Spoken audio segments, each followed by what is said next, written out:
Okay, I have 6:30, so we will call the meeting to order. Mr. Cusick, will you please call the roll? Mrs. Costa Flowers. Present. Mrs. Davis. Present. Mrs. Epling Skinner. Present. Ms. Harless. Present. Mrs. Hudson. Present. Thank you, and just welcome to everyone for the February 9th Worthington School Board meeting. I will introduce you now to my fellow board members. We have all the way on the left, we have board member Nikki Hudson, board member Kelly Davis, treasurer TJ Cusick, superintendent Trent Bowers, school board vice president Stephanie Harless, and school board member Sheena Costa Flowers. If you're able, please stand and say the Pledge of Allegiance. I pledge allegiance to the flag of the United States of America and to the republic for which it stands, one nation, under God, indivisible, with liberty and justice for all.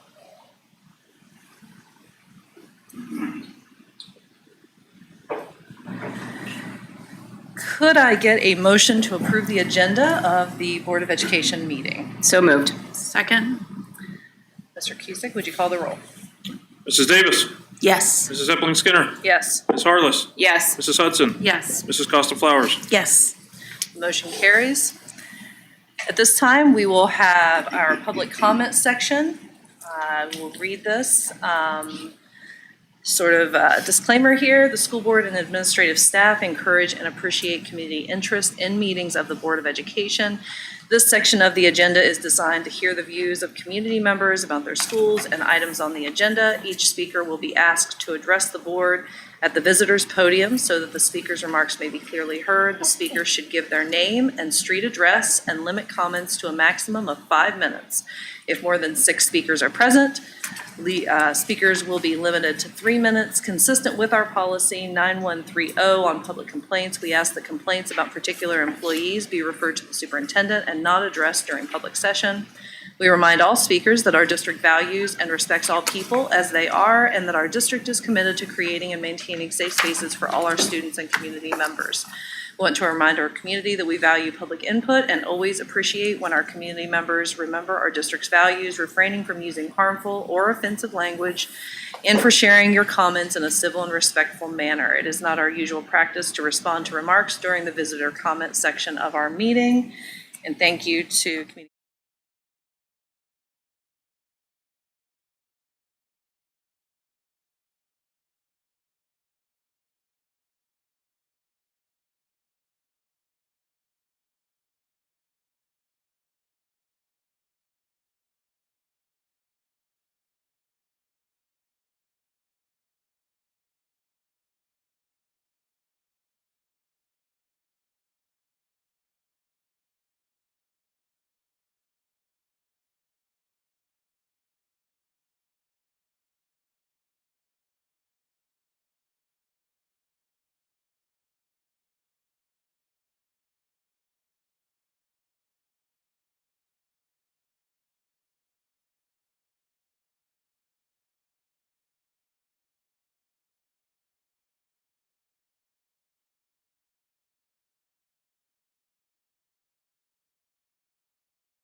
Any more visitors' comments? So we'll just move along here in the agenda. The next item is a presentation and an overview of the evolution of Worthington Schools student portrait of a learner survey. Sorry.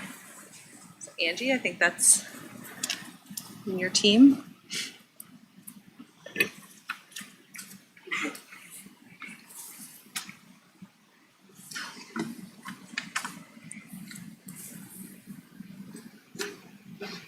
Good evening, President Epling-Skinner, Vice President Harless, members of the board, Superintendent Dr. Bowers, and Treasurer TJ Cusick. Thank you for the opportunity to share with you tonight. It's important for me to start the evening by sharing lots of gratitude for my partners in this work, Brian Genius and Nathan Kellenberger, who are here behind the pole and will eventually have a part of the presentation. What we're sharing with you this evening really represents a lot of thoughtful collaboration and shared leadership, including really honest conversations and a deep commitment to doing what we believe is best for our students and staff. Because when the three of us get together for a short half-hour meeting or so, that turns into quite the 2-hour to 3-hour work session. So lots of conversations in this as we prepared for tonight. Tonight, we're really excited to walk you through how our new Portrait of a Learner survey came to be, why it matters, and how it better reflects who we believe our learners are and what they must become. So just a little bit of background. As a Board of Education, you understand the journey that we've been on in Worthington. For our viewers out there, this background may be helpful. So in 2017, Worthington began administering the Panorama Survey to really better understand the culture of our schools, specifically the social, emotional, and learning experience of our students and our staff. So over those years, Panorama has given us valuable insight and helped inform important conversations and decisions. At the same time, our district continued to grow and evolve, and through extensive stakeholder engagement, including staff, students, families, and community members, we developed our Portrait of a Learner during the 23-24 school year.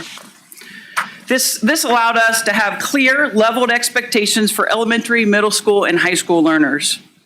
Many of you, as board members, were a part of that journey, and we appreciate your partnership in that as well. Then in 24-25, we deepened that work through district-wide professional learning on executive functioning, helping staff better understand the skills students need to manage learning, regulate their emotions, and apply thinking skills in meaningful ways. And so with those two initiatives happening, that's where we believe the Portrait of a Learner survey now represents the next steps in that journey. Bringing those efforts together into one coherent, aligned approach. So no longer the Panorama Survey, now the Portrait of a Learner survey.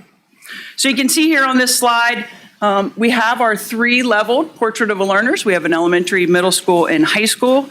And again, the purpose of this survey is to really create better alignment across the district. Alignment in what we say we value, what we teach, and how we listen to our students and our staff.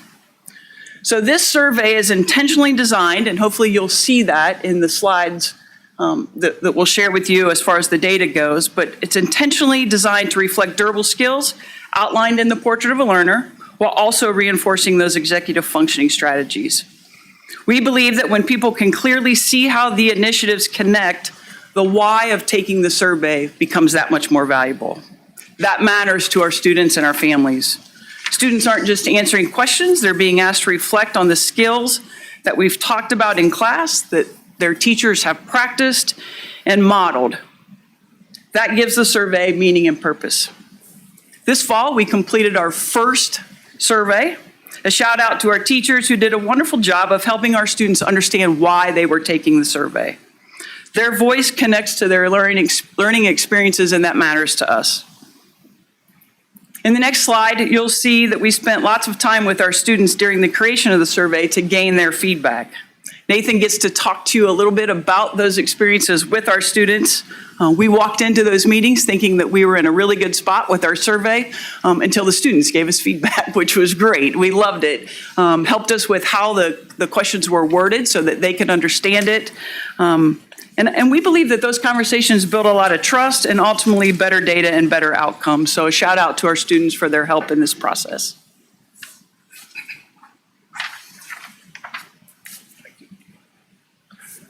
Good evening. As Angie said, I just want to celebrate the fact that we got to collaborate together, Brian and Angie, myself, on this survey. So appreciate their help in their collaboration in this. So I get to talk a little bit about how we got to this place, how we got to our survey. We started in the spring and into the summer just doing a lot of research around surveys and how to ask questions, what are good questions, how to survey students, Likert scales, things like that. You'll see a citation page in our presentation that kind of goes through a lot of the research that we did. The point of that is we didn't just throw out a bunch of questions. We put some thought into it, some thoughtful pieces into that.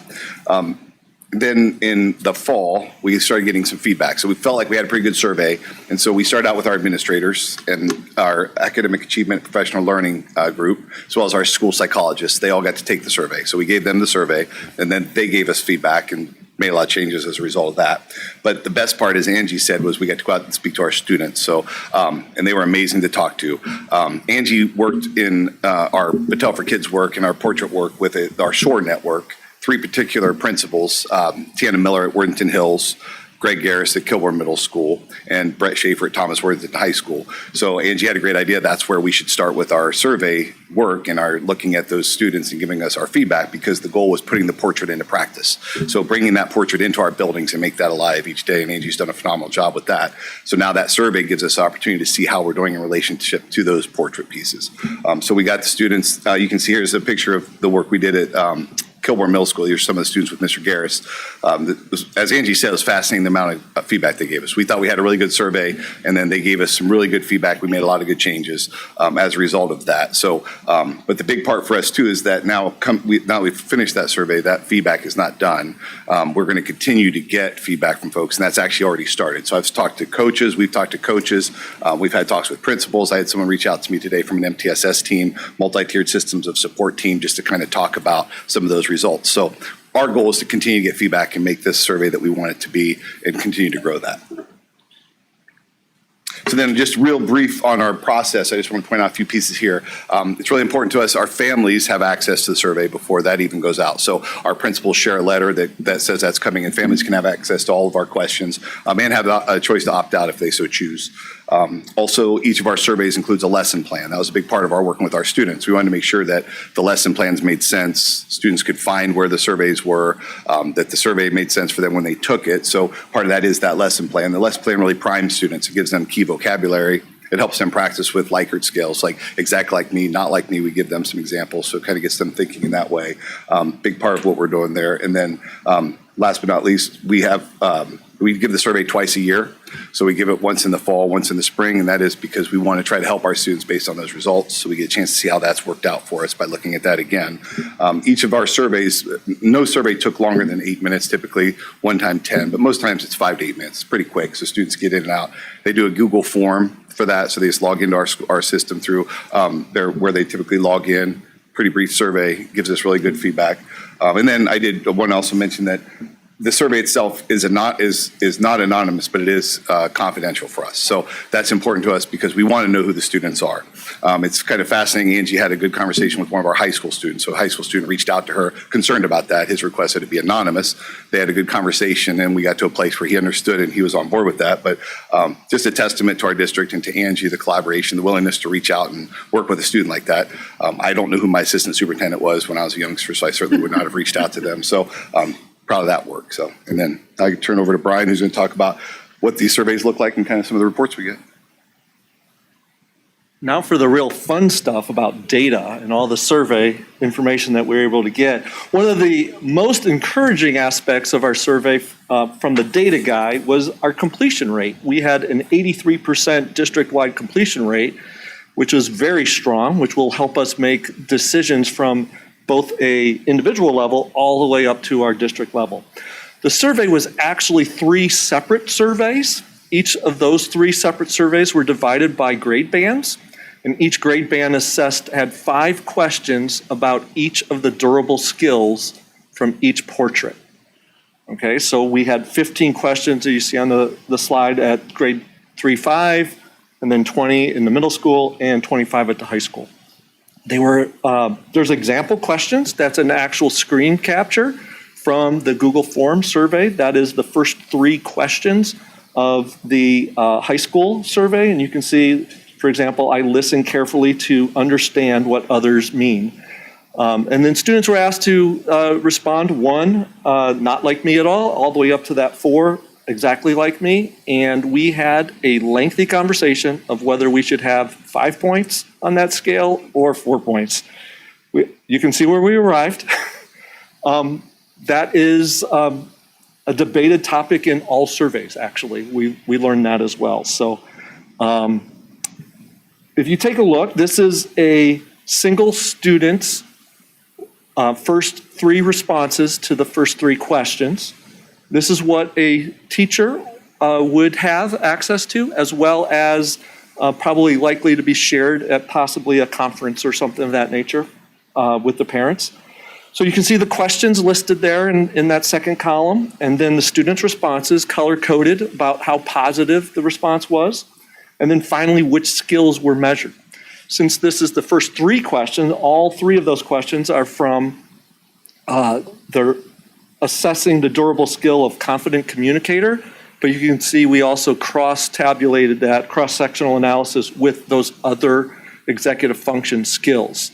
And that is where a lot of our AAPL team and our principals came in to help validate, is this question actually assessing what we think it's assessing? So that came back real positive. And made some adjustments from that. We can then aggregate that for a student and give them a skill summary page. This is still just an individual student. And you can see this student was really strong in some aspects. And again, this is a self-reported survey. So it's not necessarily fact, it's how the student perceives their own skills. And they were actually challenged in some other sections. So that critical thinking section, they didn't feel as strong in. They're also, for reference, able to see what a school-wide average is and also the district-wide average. We can then summarize that for our teachers to look at their entire classroom at one glance. Each row on that screen, and I apologize, it is small and not actually intended to read as much as see nice colors. Each row represents an individual student in this classroom, and each column is a different durable skill or executive functioning skill. What's interesting is you can start seeing some correlations between columns slightly, like some students are green all the way across and others come in and out of that. So it gives us opportunities to have some really strong conversations with students and families and with our teachers. We then summarize each of those columns by the test administration. So you can see right now we have just the one administration under our belts, and that is from this past fall. This chart will then change to have a second bar right next to it to represent the spring of 26. So we can start to see any differences that we might notice as a result of our time in our classrooms. We then aggregate all of those together and get down to a school-wide view or a district-wide view where you can again see exactly how our students did. This is an example of a durable skill map from our 3-5 and what our distribution. And probably the thing that we are really happy to see is that most of our students have some very positive responses to our Portrait of a Learner surveys. So I'm just going to speak briefly about, we have all this information, we have this data, so what do we do with it? And that's what this slide is intended to kind of capture, and we do way more than what's up here. But the first bullet to me is the most impactful, and those are conversations that teachers get to have with their students. So you might have a student who you perceive as doing really well in your classroom, but they might self-report a concern. So it just lends itself to a really strong conversation. Why that difference? And that has already come up in a few conversations that I've had. with some teachers. Also, the professional learning side of things. So like Brian just showed that critical thinking piece of it. So that might be a place where we could dig in and look at some professional learning and how could we grow that skill set. And then our multi-tiered systems of support process. So identifying our kids and knowing more about our students and supporting them. And then last but not least, conferences is a real powerful place to use this. So families sitting with their teacher and kind of looking through this because, as we've said, it's a self-reported survey. So we know how students are feeling. And they've taken it really well, really seriously. I had Mr.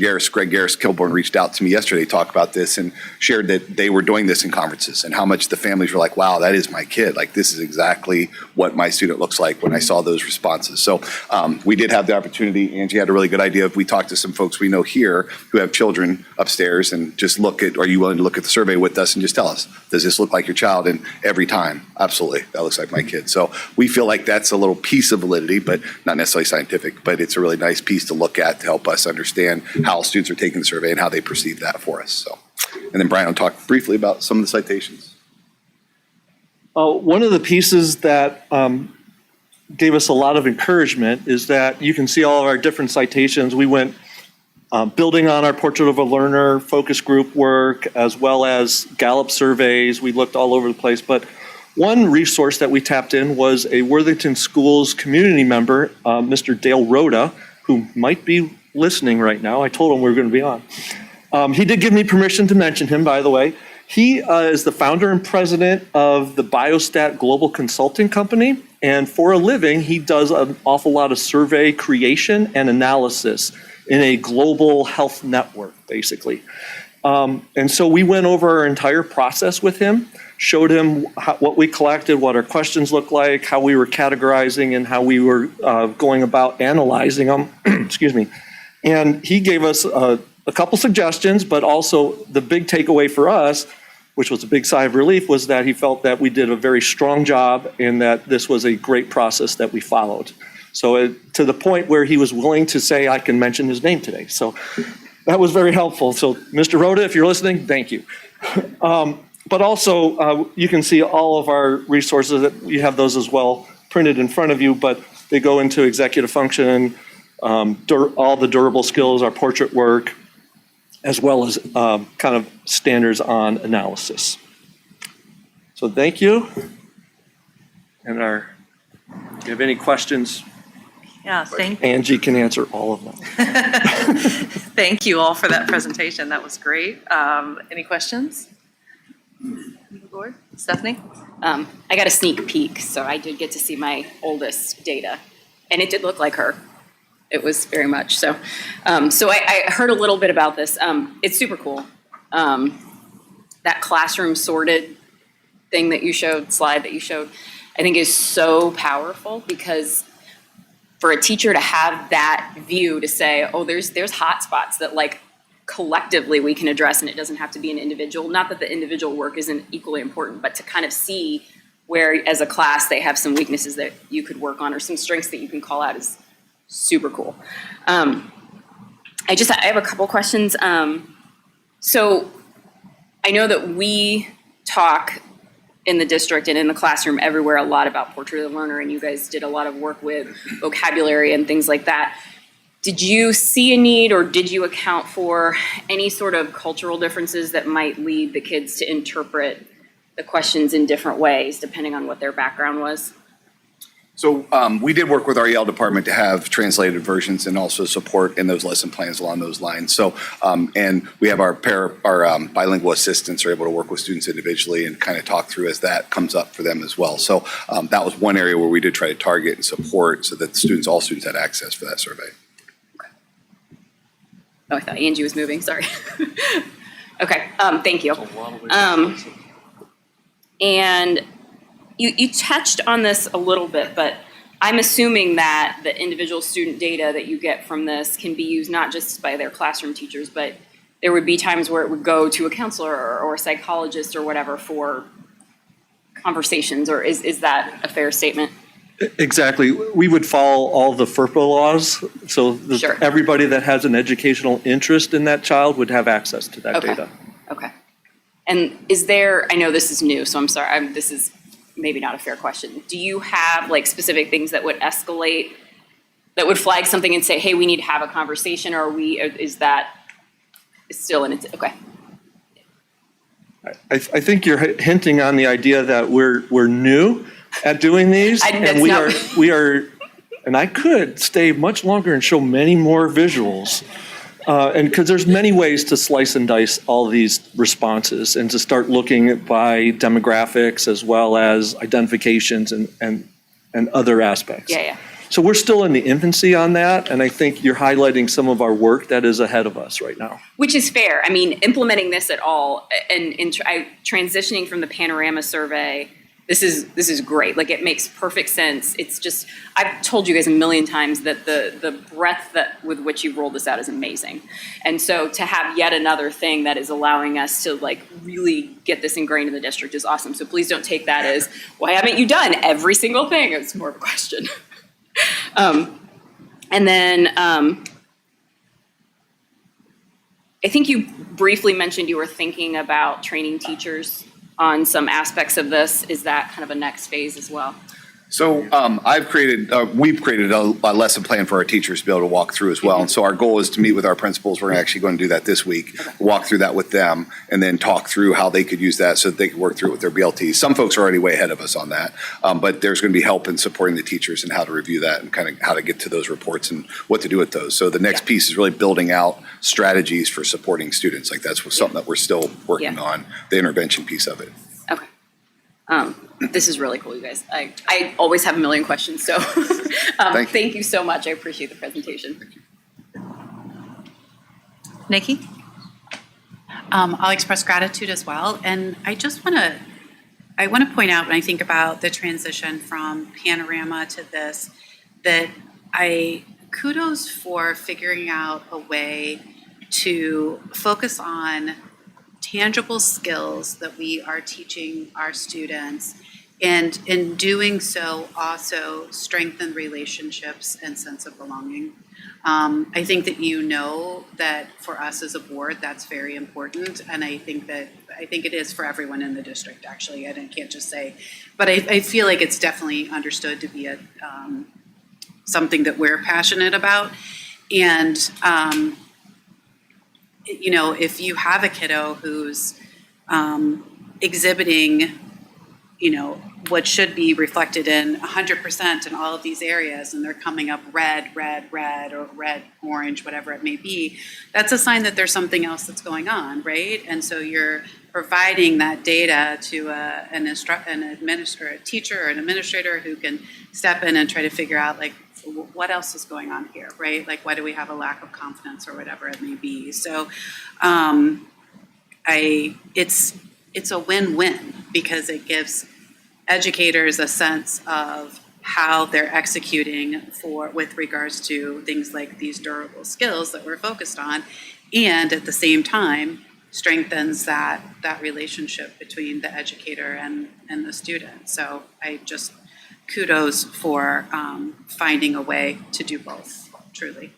I didn't have any specific questions regarding the survey, and I will say I did have one, but if you don't know it off the top of your head, that's totally fine. We can touch base later, but I was curious as if there are any particular areas that we as a district had identified were key areas of improvement that were needed with Panorama, that how did we either incorporate that in to make sure we're picking up on it, or just not letting it fall, if that makes sense, like by the wayside. And like I said, if you don't know the answer to that off the top of your head, we can touch base on it later.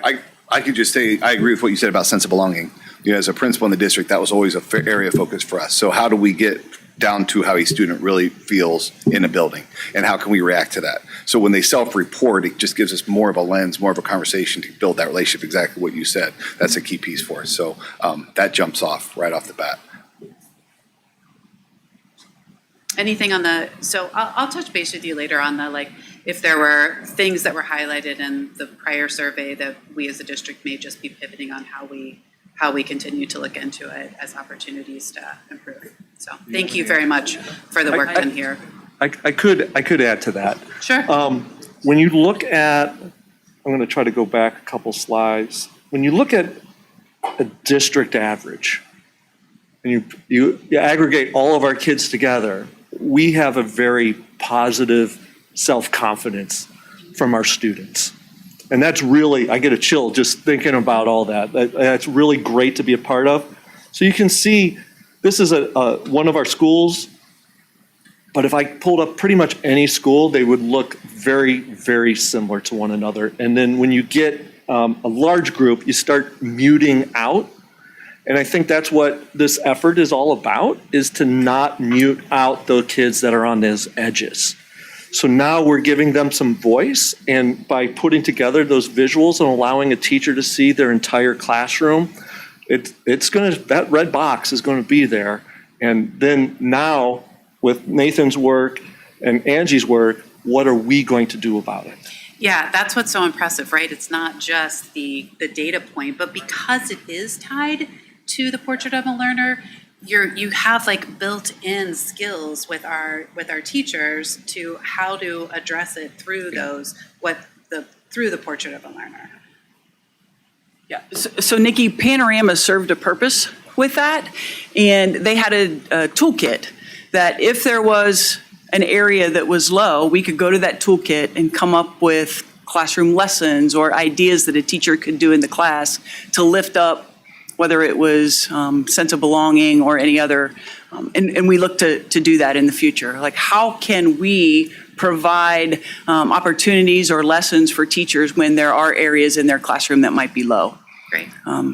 We talk often about a student's self-perception and how that correlates to learning. Mm-hmm. Does a child feel good in school? What we like about this is that it's not measuring the success of a classroom or another person or a teacher. It's a self-assessment and a self-reflection, and that student is giving you exactly how they feel about who they are, and then how do we then connect that child at a deeper level if that need be. Yeah, that's really powerful. Yeah. Thank you. Thanks again. Thanks for the time, guys. Mm-hmm.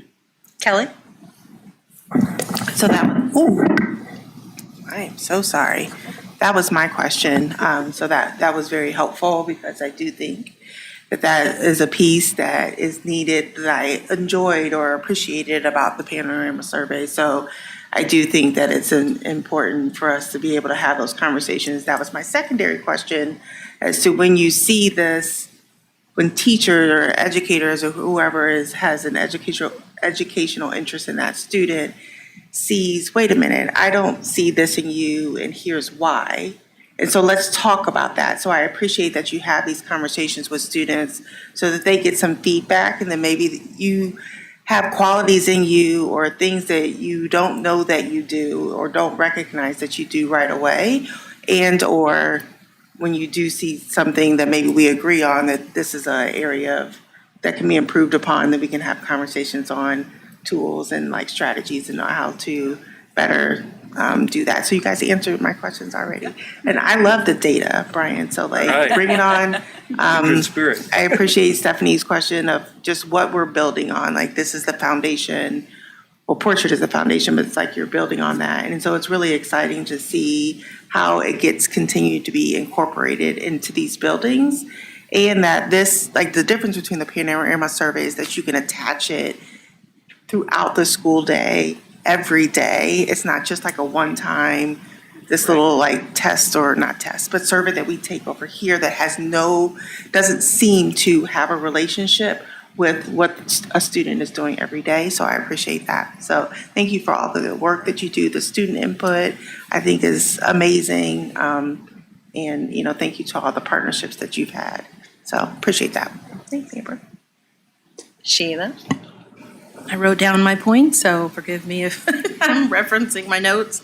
But I participated in Portrait of a Learner as a parent and as an alumni, and I was really invigorated by the process, the diversity in thought, and really the red threads or the blue threads that connected us all throughout the process. So I really commend you on this undertaking, because it feels like it was just yesterday for me. And when I look at it, and it's like the 23-24 school year, where has the time gone? So that's wild. But I also want to say that really commend you on your student survey completion results, because I work with adults a lot, and I know how hard it is to get adults to take surveys, let alone students. So that was very impressive. So bravo for that. I'm somebody who really appreciates data analytics, just like Kelly and Stephanie said, and so I'm really impressed by the aggregates. And I would say it's clear from hearing you talk that you really value and had gleaned from the feedback that was both positive and negative. And so I can really appreciate that, because it sounds like you're willing to kind of go back and tweak this particular survey and continue, trying to develop an improved survey, and therefore, results that can be very impactful. I also appreciated your mention of Gallup survey. Again, I'm a human resources professional, so that's a big deal from where I sit. And we also, in my world, use Clifton Strengths. So, in thinking about those different resources and personality testing, those produce kind of an outcome or results of self-user guide per se.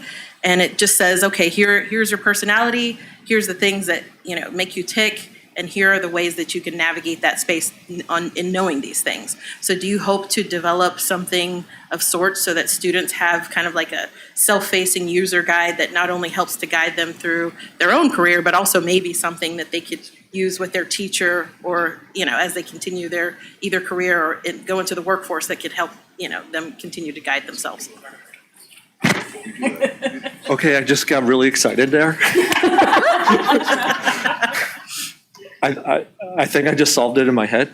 No, that is really an interesting idea. Kind of forgive me for my crude nature here, but the which house of Harry Potter you belong That's to right. type of survey, yeah, and that we could process it a little bit. Right now, it's all done through a Google survey, and Google has some little scripting that we might be able to leverage for that process, but right now Google doesn't have an analysis tool that will then self-face out to our students. But I think we could, with the help of maybe our tech team, This is future thinking. work It may, out. And we'd love for a board member to be a part of that kind of conversation and help with that. So, Hey, I'd be happy to provide some assistance. Well, Yeah, this would I be a think takeaway. the biggest part of this is helping our students understand that that's the way they feel about themselves at the time they took the survey. Certainly don't want to pigeonhole a student into any category, not that anybody would ever do that, but how might that evolve from the spring to the fall, depending on what that child is going through in their personal life, kind of thing. So I could think appreciate the that. biggest thing from this is the conversation that will take place between the teacher and the student, or the teacher and the parent. So it's like a guide for a Because I point in think time. students will go, oh my gosh. Yeah. Like they're using this information to help connect me to school and to my teacher. Well, let me piggyback off something. Please.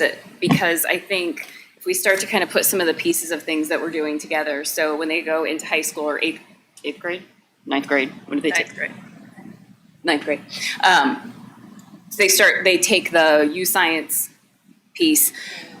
They're doing this throughout, the thing that is super exciting to me about a lot of this is we're building a level of self-awareness that I certainly did not have as a child or a young adult for that matter. And I think creating these opportunities to have conversations about how you're feeling or what you're thinking or how you're learning or what you're really good at or what you don't feel good at, it is huge. And the aggregate of that is going to be monumental for them, because that strength that they take into the world is worth just as much as they're going to learn academically in the classroom. Sheena, were you done? You're good. Okay.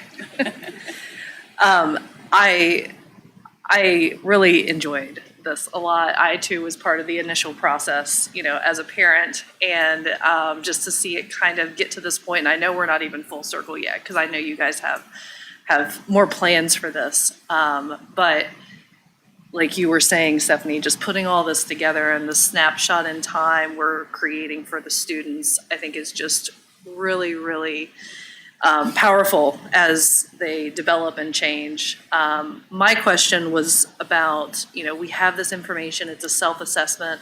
I think that's fantastic. I loved hearing about how confident our students are. I love that part. But I guess my question is just, are we going to do any type of surveys for the parents to evaluate sort of their students? Is there any value in that? Has that been anything you've considered, or anything with the teachers evaluate? So then you have kind of this, the student sees themselves one way, the teacher sees, and then you're Yeah, I think able that's to a great kind of idea. overlap that. Yeah, Panorama had a student, staff, family survey in their system. Okay. We'll get there, Yeah. right? I mean, Yeah. that'll just be a process, but I think that's important. And this I is think every to well year round it, yeah. that We're doing this just in the fall and the spring. Okay. So the Yeah. students will take the survey 2 times a year? Yes, they'll take it again in the Okay. spring. Yeah. And then it will be for next year and the year. It will, So yeah. this will be kind of institutionalized. Yeah, So we that's hope. fantastic. What other question I had? Oh, the response rate. I agree. I do this for a living, PR Yeah. and marketing. We're always measuring things, right? Like trying to figure out, is what we're doing working? And so I just really applaud that you all are doing this at all, that you didn't Yeah. just roll this out and just let it go. I mean, the fact that you're measuring it and adjusting things and adjusting the questions based on the feedback from the students, just incredible. The response rate, so, 92% at grade 3 through 5, 88, 74% for grades 9 through 12. Is there any effort planned to try and reach because you know who they are, right? They didn't do it anonymously. Try and reach those that haven't yet filled it out and Yeah, incentivize we it extended all, the or- survey a little bit to allow high school in particular to try to get more kids in front of that survey. It's difficult at the high school. Students Yeah. come late, leave early, they have early release, they're taking classes elsewhere. But we'll work to try to get more students at the high school level in front of that. Would you say the goal is 100% or is that too It was lofty? with Panorama, we hope for that, right? Yeah. At every level, those completion rates are higher than they ever were with Mm-hmm. Panorama. And I think that goes a lot to Nathan and Brian, who both said, we need to put together a lesson plan. We need teachers to stand in front of students, explain why they're taking the survey, give that survey purpose and meaning. And I think when our students knew the reason, and are now having conversations with their teachers about the results, I do believe those percentage rates will go up. I think those are all the questions I had. Anyone else? Thank you all so Yep. much. Thank you. for your work. Like I said, Thank this you. is just an incredible thing to see. Let's get back here to the agenda. All right, moving along, we are at D1 on our agenda, which is the superintendent's report. Dr. Bowers.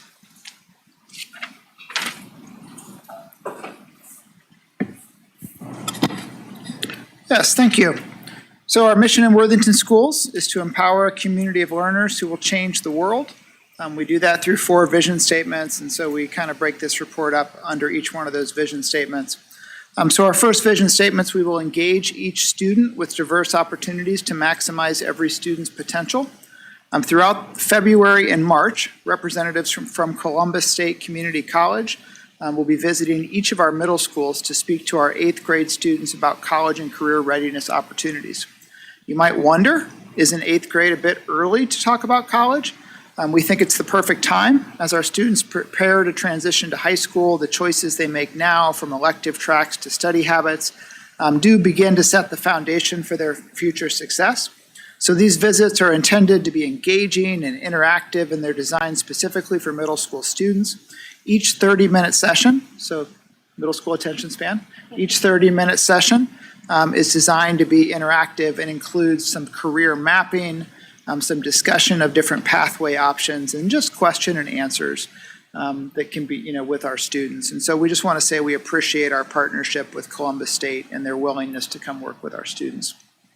The second vision statements, we will provide a safe environment where every student can grow intellectually, emotionally, socially, and physically. Elementary schools in Worthington have been registered for the K-3 Ohio C program, SEE. The program provides supports for families whose child fails school vision screenings. Students that fail that screening are given the opportunity to take part in the Ohio C program, whereby a follow-up exam and, if needed, a provision of glasses will be provided free of charge. So Nathan, who just presented, is coordinating this program with our school health team, and they will be working with impacted families. So we think that's a win. And we will provide consistent communication and promote dialogue with our community as our third vision statement. I just want to mention that this past weekend, I had the privilege of attending a retirement party for former Worthington Schools employee Dan Gerard. So Dan was a teacher at our United Methodist Children's Home School, a teacher at Bluffsview, a teacher at Worthington Estates, the dean of students at McCord Middle School. He served as the principal at Slate Hill Elementary, the athletic director at Thomas Worthington High School, the principal at Brookside Elementary, and the principal at Wilson Hill Elementary. That's fairly unique. So Dan left a legacy in Worthington, and as we say in Worthington, it's worth it. And so just publicly, I want to say thank you to Mr. Gerard for his service to Worthington. And then our fourth vision statement is we will be responsible and transparent with our community resources. The district has recently received an updated enrollment projections report from the company we worked with, Wolpert. The full report is available right now on our Worthington Schools website as a news item. The enrollment outlook, which can be found on page 43, for those who don't want to go through all 100 pages, will share that the recommended projection is that the most likely forecast for our next decade is that we will expect a gradual slight decrease from our current number. So we're at our highest enrollment of all time, but only by about 100 students between now and 2035, 2036. So overall, what we find is that the data indicates a period of overall stability is what is projected for our school district. And that's good news because that data aligns well with our staffing plan as we have tied additional staffing to student data over the next, or student enrollment over the next few years. So I would encourage anybody who has interest in that data. There's a ton of really interesting Worthington Schools data available on that enrollment report. Again, on the front page of the website, Worthington Schools website, under a news item for anybody who'd like to review that. President Epling Skinner, that is my report. Thank you. Moving along to the treasurer's report. Mr. Cusick. Thank you. Good evening. In case you missed this, the federal government did pass a budget since our last meeting to keep government open.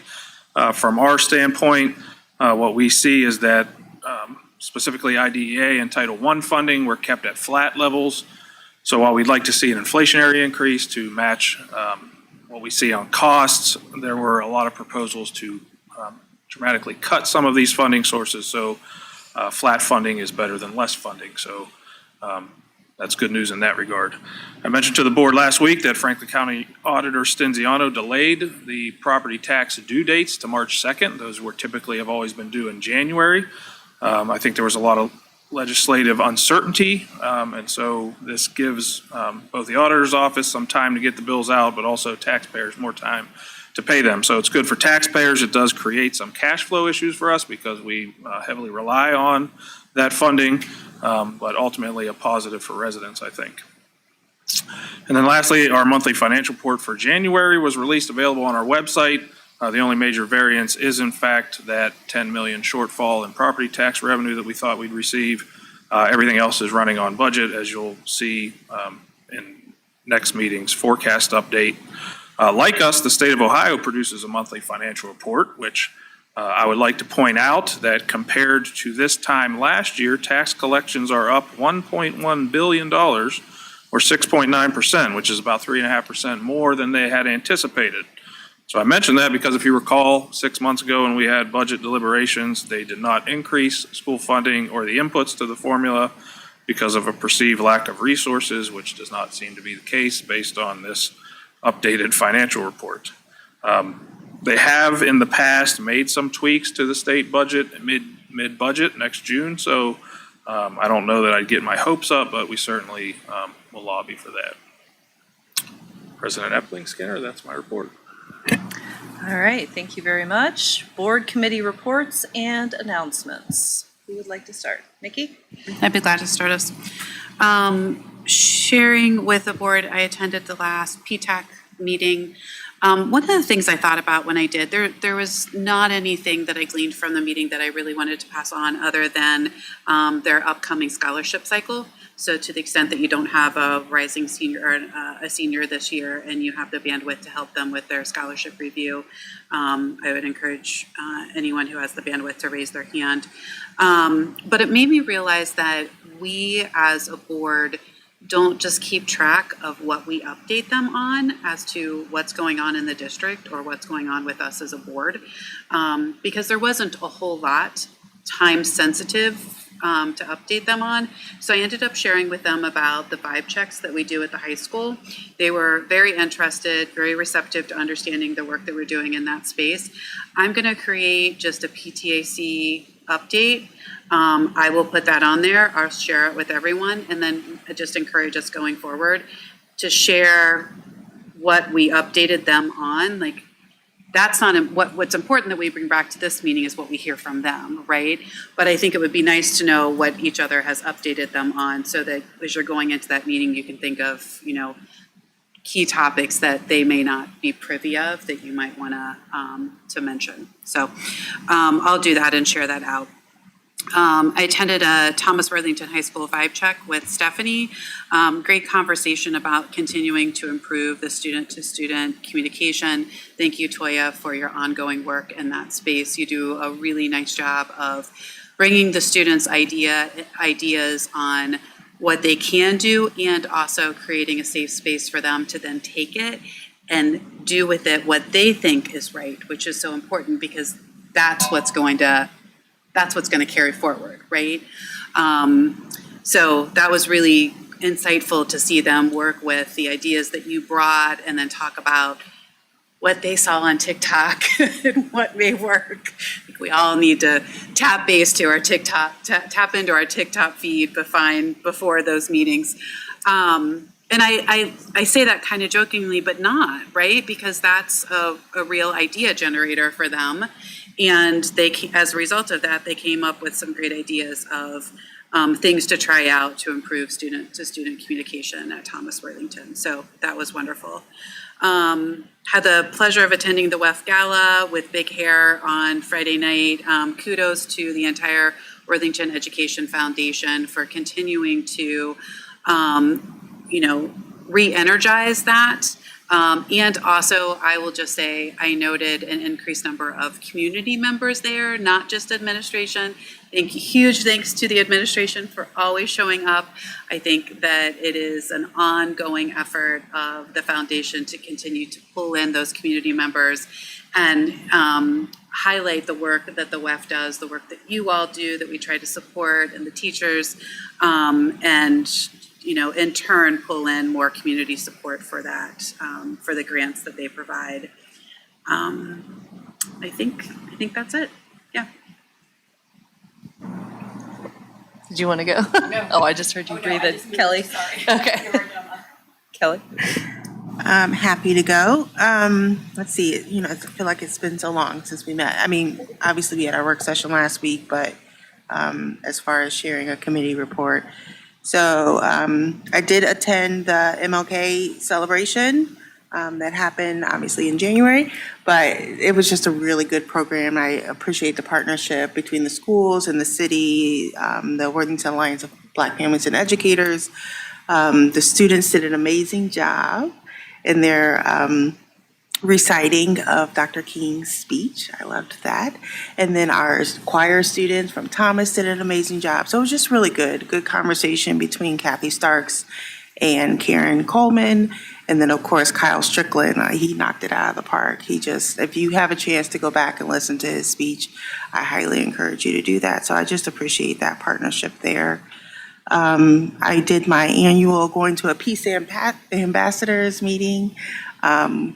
And so this year I went to Brookside and Bluffsview, and it's just always a pleasure. I always just encourage anyone that has an opportunity to get into that school.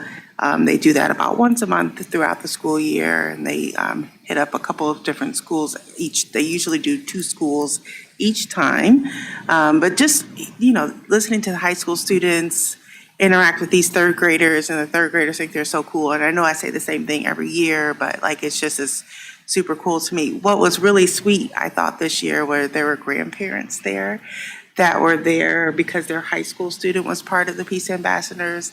And so that was just like, I think about that whole like generational and just, that was just really sweet to see. So I appreciated that.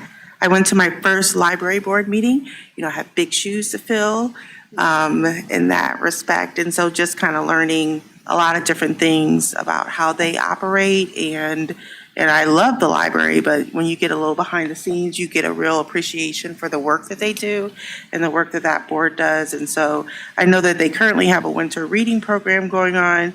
So if you have a chance to check that out, I think it's associated with the Olympics perhaps, but don't quote me on that.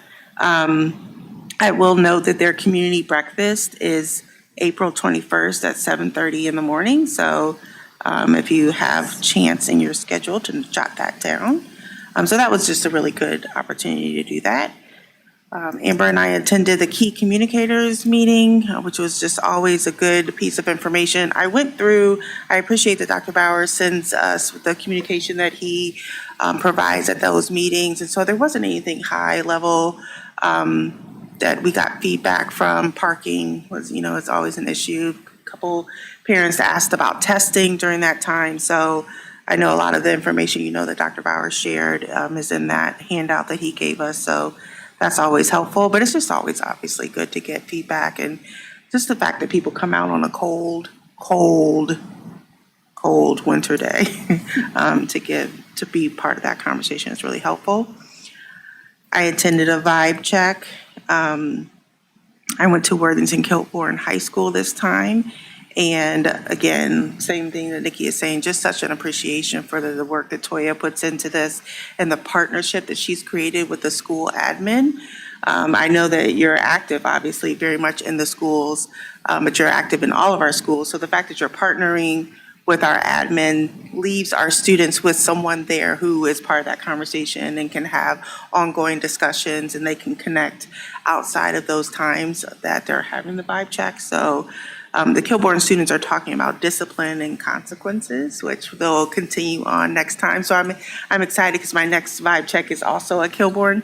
And so it'd be interesting to be able to carry on that conversation. And then they got a lot of good feedback because they're trying to have these like story exchanges, is that what they're called, between students, and just getting feedback of whether that was working or not. And if the location was good, because they were having it in the cafeteria, and a lot of students maybe either are quickly in the cafeteria, or a lot of upperclassmen aren't in the cafeteria because they come late or they leave early for school. So I just think that, just that ongoing conversation, and for us that have been part of student feedback sessions in the past, just the level of conversation that's happening in these groups is just phenomenal. So it's just really good to see. I attended the chamber event. Thank you, Dr. Bowers, for giving a good presentation on what we're doing here in Worthington Schools, and just that collaboration between the library and the city of Worthington. So that was a good panel to listen to. Then that was a busy day. Then we went to the media center, the grand opening of the media center at Worthington Kilbourne, which was just, I didn't know what to expect. I mean, I don't think I was expecting a full program, but these students and student council students put on this phenomenal program. So they had introduction, they had Angie speak, which as a former principal of that building was just real meaningful to them, I know. The librarian, the media specialist spoke. Then they had students speak about their impact and the impact that their school has on them in different levels. So there was a student there that was in theater that was really appreciative of all the ways that they could pivot with construction, that the things that they had to do, how much the band was meaningful, being part of the marching band, being meaningful to them. And then there was a student that transferred from another district, and how welcomed he felt in our schools. And so that was really good. And then the keynote speaker had a lot of good things to say about possibility versus probability. So that was good. I swear I'm almost done. Then I also went to the WEF Gala, had on my Yo MTV Raps t-shirt. I appreciate all of the creativity that arrived in that room. And of course, we always appreciate the things that organization is doing for our schools. Also got to see The Wedding Singer, which was a really good production by Thomas Worthington High School students. I know that Kilbourne has its musical coming up. And lastly, I went to the Worthington Alliance of Black Families and Educators have a Joy Film Festival. And so this past Saturday was Ruby. And so if you missed that, that's okay. You have one more opportunity on February 21st at 2 o'clock at the MAC. They're free, and they'll be showing Selma on that day. So they sell, good movie. They sell concessions, so to help support that organization. That is all I have. It has been a while, and that was a lot, but that was all good. Stephanie? Sure. This is what we get for having snow. Yeah. It's still here. This is in no particular order. I also attended the MLK presentation. I would echo Kelly's comments. I thought, I enjoy it every year, but the thread that they pulled throughout the whole thing of community was so strong and meaningful. And Kyle Strickland's comments were very much of the moment and very powerful. So I would encourage anybody that hasn't heard it to look that up. And the kids did a great job too. So it really was a very Worthington Schools based production. So it was great. Amber and I attended the Peppel and Wagoner workshop on negotiations. I don't know that there's a ton to share to take away from that, but it really was helpful for me, and Amber can fill in some other details, but it was helpful for me to just kind of orient my thinking around how that works. I think we don't think of that side of things always as a board in the district, so that it was very helpful. I also attended the WAF EF Gala on Friday. I had some childcare challenges, so I had to sneak out, but it was really fun. It was a great celebration for a great organization. It was fun to get dressed up in my high school attire that's now back in, so that's great.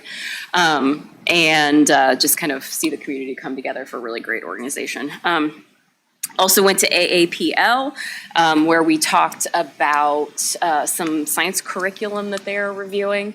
And we'll get a presentation on that, so I don't need to go into too much detail, but I thought one of the things that really stood out to me about that was we have now like cross-curricular correlation so that we can see where kids are, especially in the elementary school, where like, oh, we've learned this one concept, but it's actually in our new language arts program, right? But then it happens here, and it happens here, and then it happens here in science. And having that visual and having that information is so awesome, because then you can pull that all the way out. And even if they're not quite ready, like even if they get it in like second grade and you don't get it till fourth grade, having introduced that to them makes it so much less intimidating the next time they see it. And so I have full faith that that is going to only increase the efficacy of all our curriculum to be able to see where that happens and draw those connections and talk about it in class. Stephanie, do you see that? Like, I remember when my girls were in elementary, I was always impressed that came through in ELA, but based upon the curriculum review that you had preview to, you see that coming out in other areas as well? Yeah, so if you remember some of the CKLA presentations we had, there's a lot of like science concepts and historical concepts and things like that that are introduced through that language arts curriculum.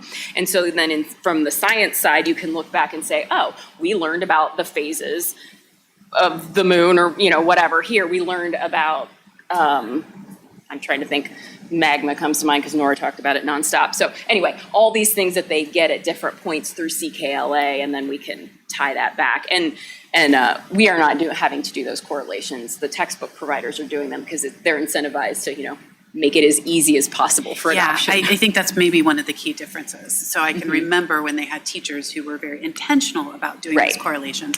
And now from a language arts standpoint, it's just integrated in there. It's integrated, and then that allows them to do more creative stuff rather than be in the weeds with like, when did I teach this? So yeah, it's awesome. I'm a little science questioning wheel. Angie laughs at me because I'm carrying it everywhere. You guys can look at it, but it just helps you ask good scientific questions. It's got a little window in the back. I nerded out a little bit. I attended a vibe check with Nikki. And the only thing I would add to that is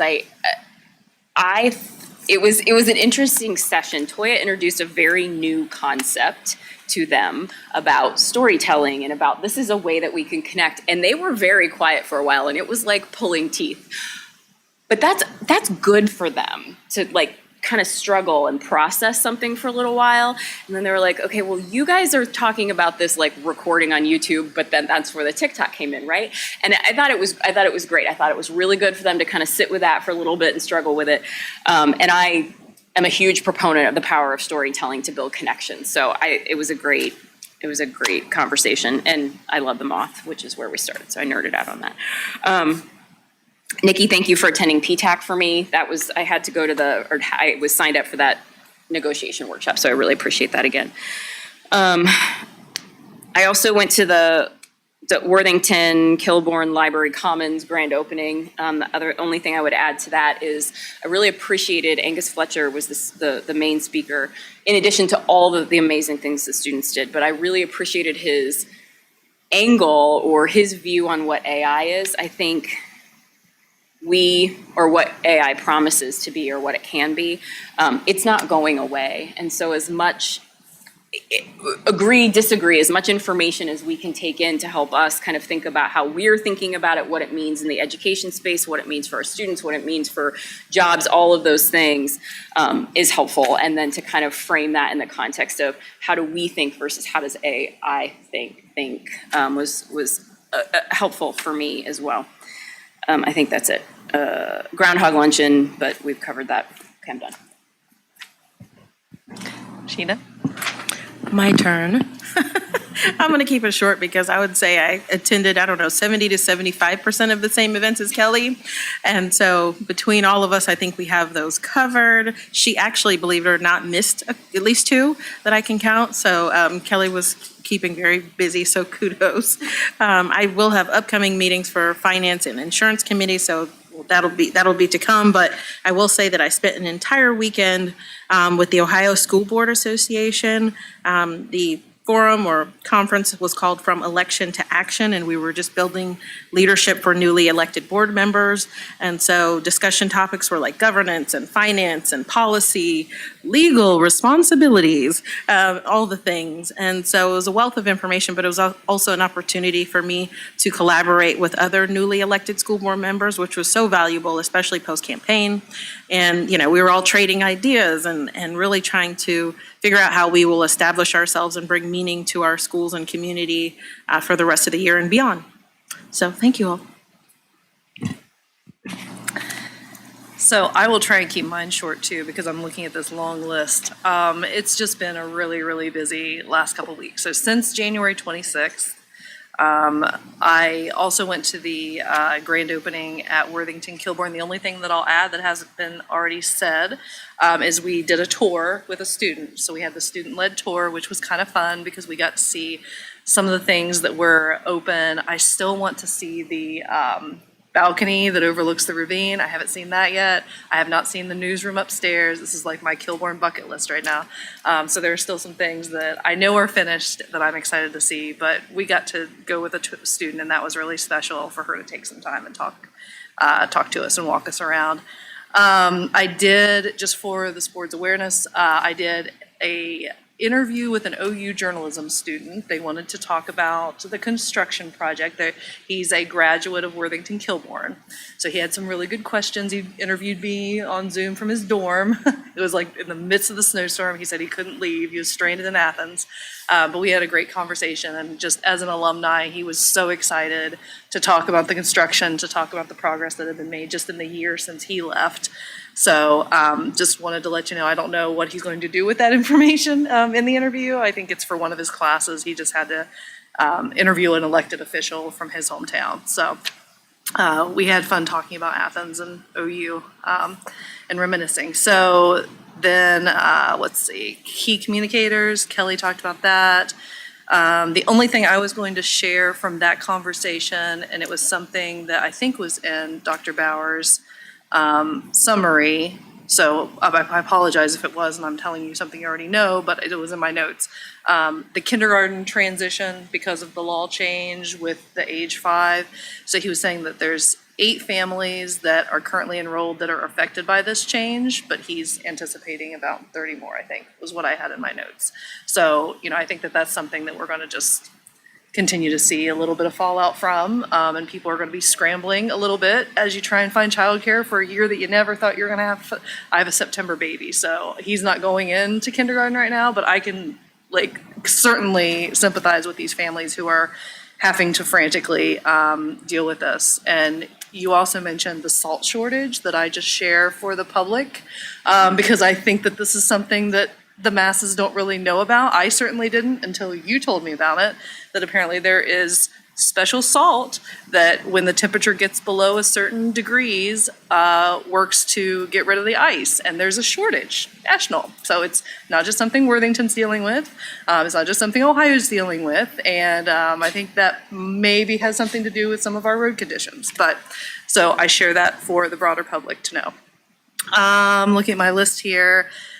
Just some sporting events I've been to in the last, I went to the CBJ Cup yesterday down at Nationwide Arena. Thomas was playing in the finals, and I just wanted to go to a hockey game. It was a Sunday afternoon, and we didn't have any plans, and they were great. They didn't win, but they looked great out there, and it was fun, and lots of energy in the stands. Been to several Worthington Kilbourne basketball games. The Wotown Showdown was a week or 2 ago, so that was fun. Thomas won that one, and rushed the, not field, the court, right?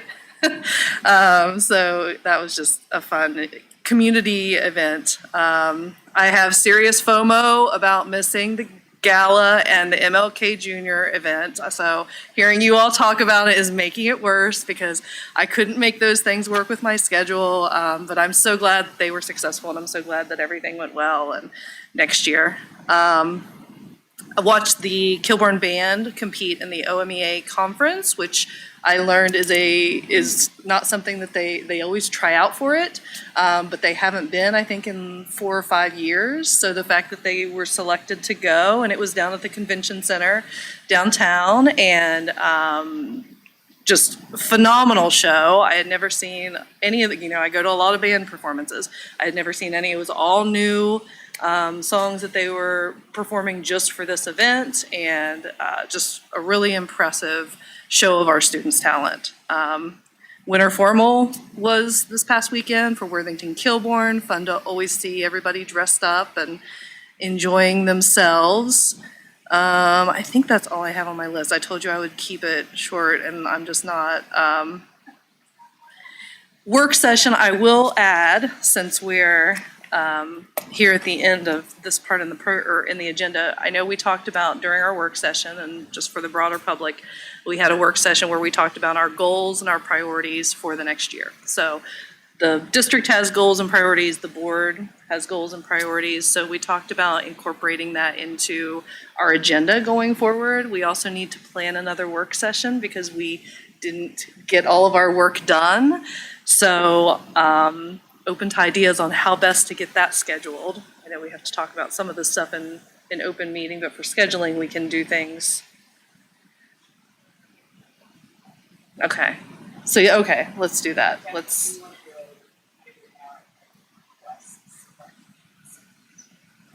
We could do that. We could do that later. Okay. All right, we will be thinking about it then. How about that? I'll plant the seed now, and we will come back to that later in the agenda. Okay. Let's see. Getting back here to business, we've got E1, actions recommended by the treasurer, routine business. Mr. Cusick. Thank you. I'd like to recommend that the board approve the appropriations modifications listed in the agenda. These are just a couple of cross-object general fund transfers. So moved. Second? We have a motion and a second. Would you please call the roll? Mrs. Costa Flowers. Yes. Mrs. Davis. Yes. Mrs. Epling Skinner. Yes. Ms. Harless. Yes. Mrs. Hudson. Yes. Motion carries. Moving now to agenda item F, personnel consent agenda. Dr. Bowers. Yes, thank you. I'd like to recommend that the Board of Education approve the consent agenda. That's items F2 through F8. Items F2 through F8, please. So moved. Second. We have a move and a second. Could we please call the roll? Mrs. Epling Skinner. Yes. Ms. Harless. Yes. Mrs. Hudson. Yes. Mrs. Costa Flowers. Yes. Mrs. Davis. Yes. Motion carries. Actions recommended by the superintendent, new business. Yes, thank you. I'd like to recommend that the Board of Education approve item G1. Item G1 is the acceptance of the donations that are on your agenda. G1, please. So moved. Second. We have a motion and a second. Any questions, any discussion? Hearing none. Mr. Cusick, would you call the roll?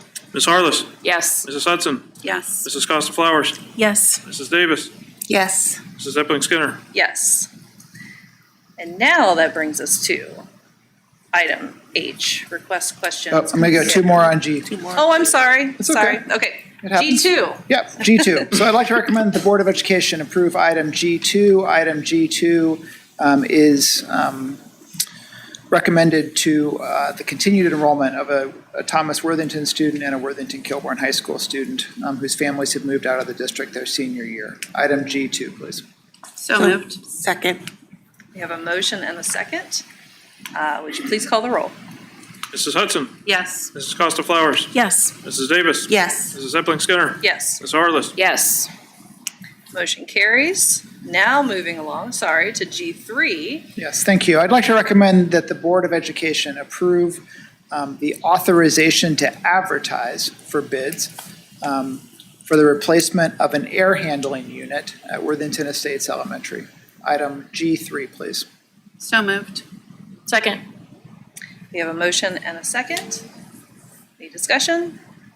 Mr. Cusick, please call the roll. Mrs. Costa Flowers.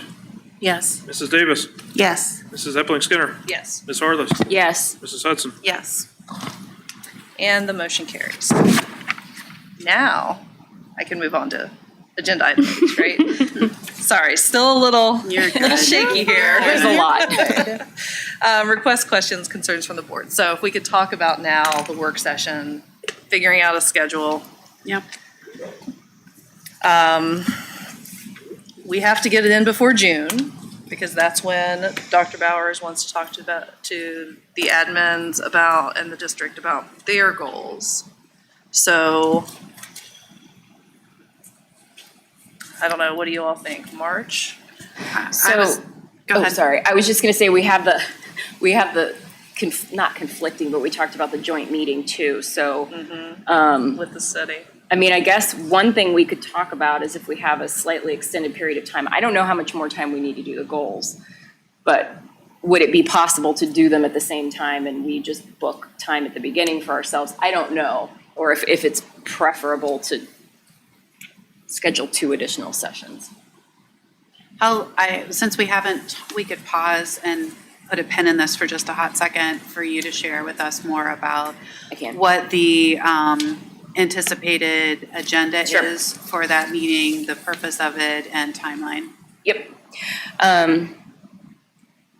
So we talked very briefly at the only meeting that we've had, well, the last meeting in January, about potentially doing first a joint session with the city of Worthington, not the city of Worthington, with Worthington City Council, with the intention, or at least when Amber and I met with Amy, with the intention of potentially expanding that out to other electeds within the district. But spreading that wide of a net initially, I think, is probably not the best use of everybody's time until we have a more focused idea of what we want to get out of it.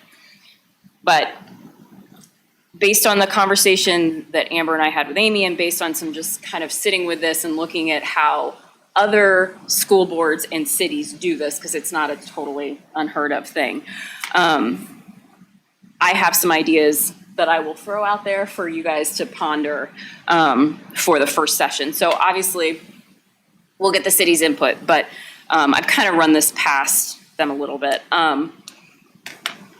I think it would be really good to talk kind of in 2 buckets. So one would be much more tactical, and then one would be more strategic, because we know that we have things that are going on throughout the year. things. For instance, it would be really nice if we had a shared calendar somewhere. That's a really easy win, but then we're not stepping on each other's toes, because I can think about a number of times that we have had overlapping events that they would have liked to attend here or vice versa. And that's an easily avoidable thing. So something like that would be what I would consider in a bucket of more tactical things.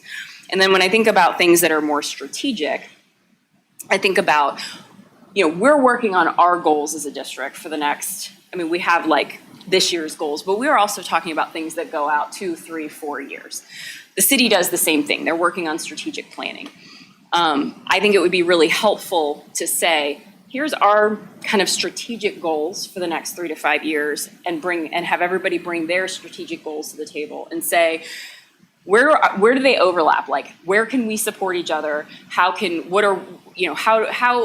does what we're doing fall in line with what you're doing? And then where are some potential like pain points or where our goals might conflict, and how can we anticipate that and work through that ahead of time instead of waiting until 2 weeks before and everybody's on their heels. So an example of that would be when we think about planned development, what does that look like? Not that we would ever say, no, we want development. Everybody at this table has been very supportive of development. That's not a question. But there are things that come up like, are they considering offering abatements? What does that look like? What do the traffic patterns, what are the feeder, right? So like we can collaboratively have these conversations well in advance with no like concrete decisions made, but we know where everybody is so that as we move forward as a district, as a city, as a township, as we bring other people in, we're already having those conversations.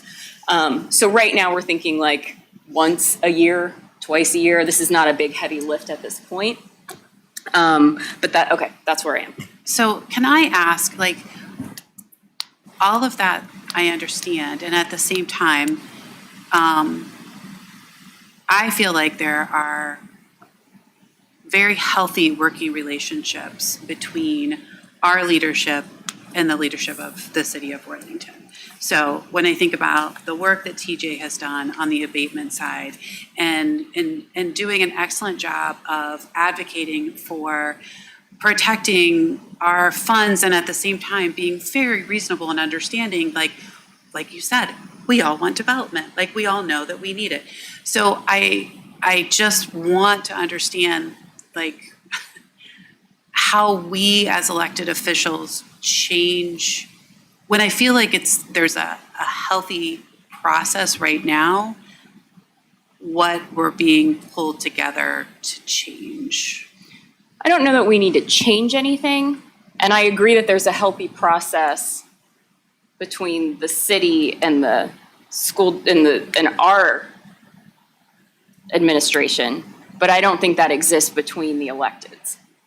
And I think we make policy, they pass ordinances, make policy, things like that.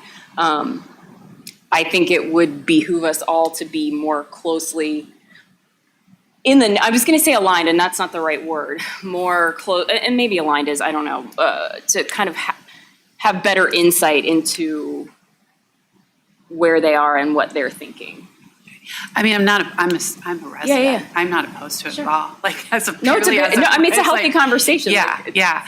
I just think about, especially right now, like we have like legitimate work that is time sensitive that we need to get done. So I would prioritize our work session over the session with the city and schedule that for later in the year so that we can schedule our work session sooner rather than later, just because it's time sensitive in order to position the administration to do the work that they need to do in order to get ready to set everyone up over the summer for the work that is needed for the beginning of next school year. So not opposed at all, just thinking about one, making sure we're aligned on the need, the objective, and then from a priority standpoint that we appropriately prioritize what we need to get done as elected officials of the school district. What do you guys think? I think that's right. And I also think that because this is still kind of in the works, I think that getting a work session, in the next month or so is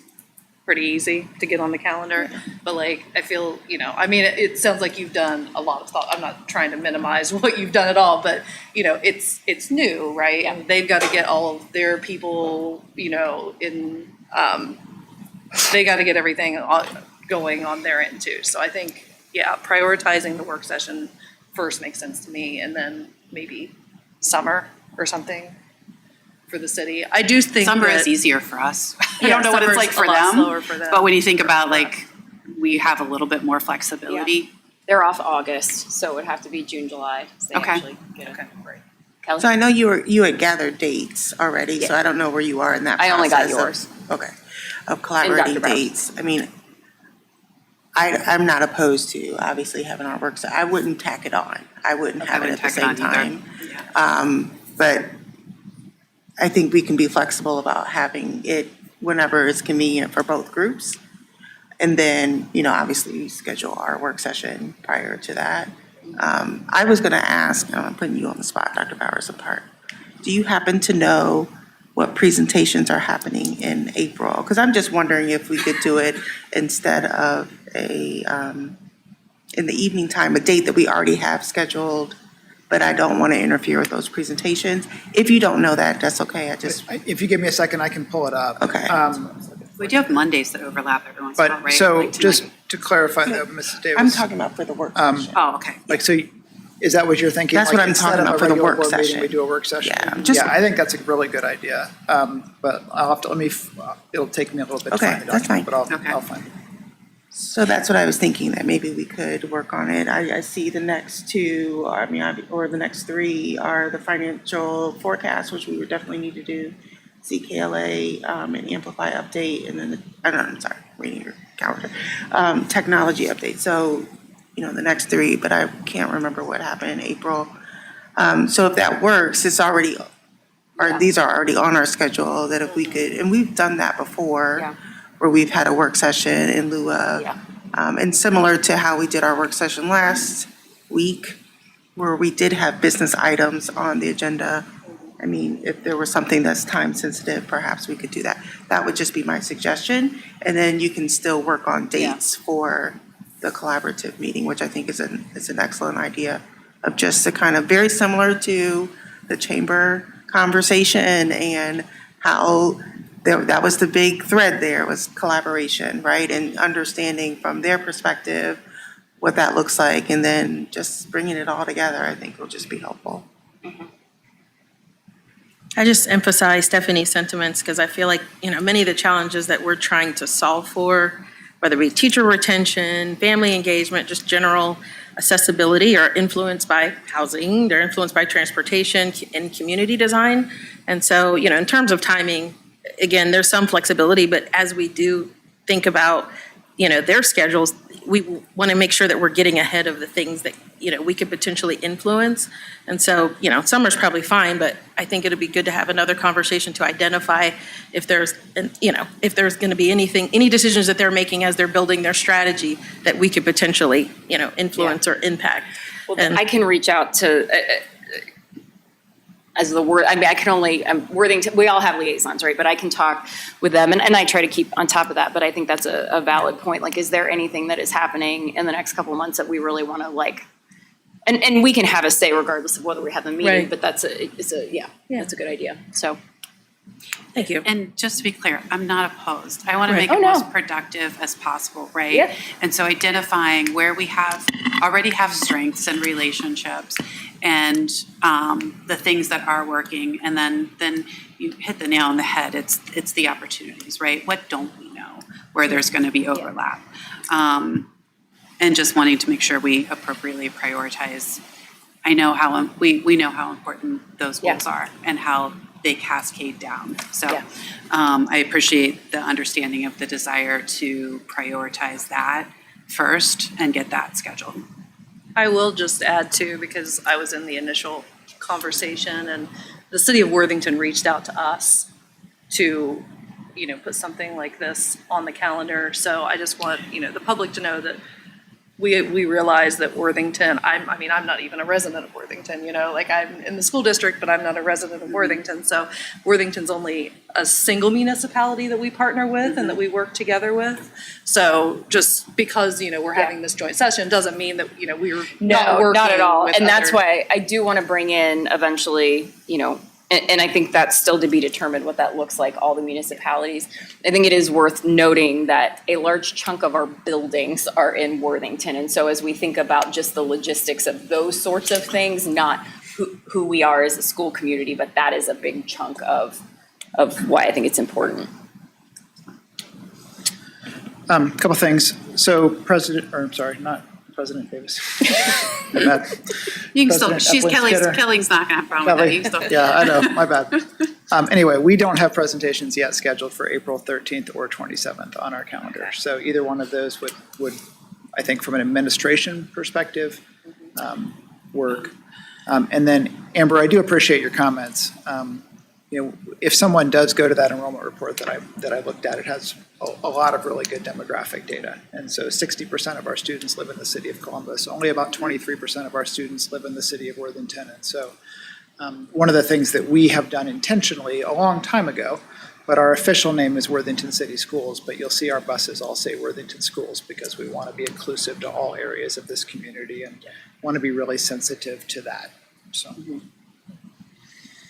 And I think as this board of three of us do not live in the city of Worthington, are very. Can I make a I scream it all the time. Yes. Can I make a non-related comment up to this? Are we good? I will. So if we look at those work sessions, then I will go back to Amy and talk about dates after that April. Okay. Sounds great. On behalf of everyone who's sitting here who's a parent, please aim for June or July and not I May. know we've got two. Yeah, don't do May. not May. Look at, don't do May. Definitely not May. No additional dates in Yes. May, please. I just want to say, this is reflective of what everybody at this table, I know, thinks. A huge thank you to everybody that cleared snow and was at the schools during what was the biggest snow that we've had in almost 20 years. So unprecedented for quite some time. And I mean, I received an amazing email about where the drop-off was changing and how the, you know, pickup was changing at my school. And I know that everybody at their respective schools got something similar, and there was communication on that level, and just the amount of snow that was moved and is going to be here probably until May. So I wanted to acknowledge that. That's a big effort. So thank you. Yes, check out the great pictures on social media. So can we do the 13th or what was the other date for the work session? I'm sorry, I'm bringing it back to the work session. Thank you. I should have been able to add that 14 days. Yeah, I think if they're already on the schedule, but I mean, We just early have April. we just have one meeting in May. So maybe if we do it that would just be my suggestion. Maybe we do it on the 13th. Yeah. So that- Yeah, Yeah, I think so. I think so. What do you think? Yeah, I was just making sure, I have a conference in May I'm going to, and just making sure that it wasn't right at, anyway, yes, it works. Both of those days work, so Okay.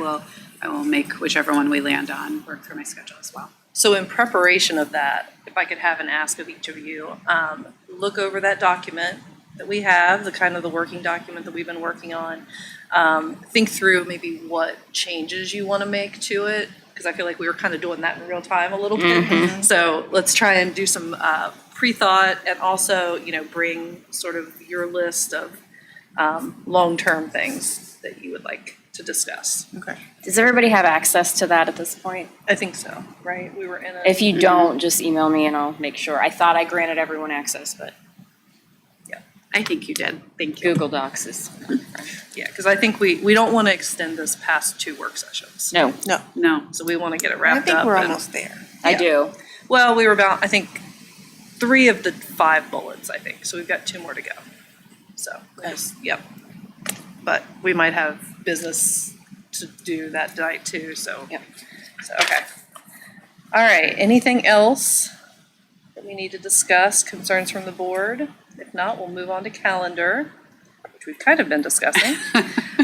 February 23rd is our next board meeting, and we will have the financial forecast. March 9th, our regular board meeting, talking about CKLA,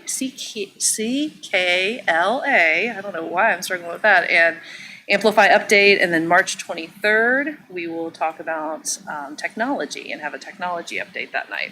And then our work session, the next board meeting. And at this point in the agenda in the evening, we are going to move into executive session. So if I could get a motion to enter into executive session to prepare, conduct, or review negotiations or bargaining sessions with public employees concerning their compensation or other terms and conditions of their employment. So moved. Second. We have a move and a second. Could we call the roll? Mrs. Davis, Yes. Mrs. Epling Skinner, Yes. Ms. Harless. Yes. Mrs. Hudson, Yes. Mrs. Costa Flowers. Yes. Okay, let's take about 5 minutes and then we'll reconvene. Thanks.